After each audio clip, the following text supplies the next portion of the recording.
કચ્છ જિલ્લાના community health officer યુનિયનનું સંમેલન યોજાયું.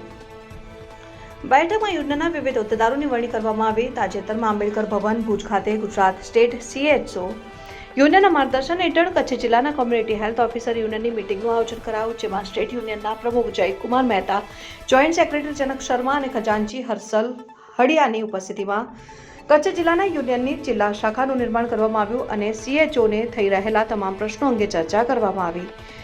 બેઠકમાં વિવિધ હોદ્દેદારોની વરણી કરવામાં આવી, જેમાં પ્રમુખ તરીકે પ્રવીણ સિરાણા અને હસન અલી આકરિયા, ઉપપ્રમુખ તરીકે અશ્વિનીબેન ચાવડા, સેક્રેટરી તરીકે રમેશ દાફડા, જોઈન્ટ સેક્રેટરી ગીત પરમાર અને દીપમાલાબેન ભટ્ટ, ખજાનચી આશીષ પટેલ, કોઓર્ડિનેટર યશ પટેલ અને કિંજલબેન વડેરા, કન્વીનર તરીકે તેજસ રાઠોડ, ડિમ્પલબેન સુણકિયાની વરણી કરવામાં આવીને બેઠકમાં બોડી સંખ્યામાં કચ્છ જિલ્લાના CHOએ હાજરી આપી યુનિયનને સંપૂર્ણ સાથ અને સહકાર આપ્યો.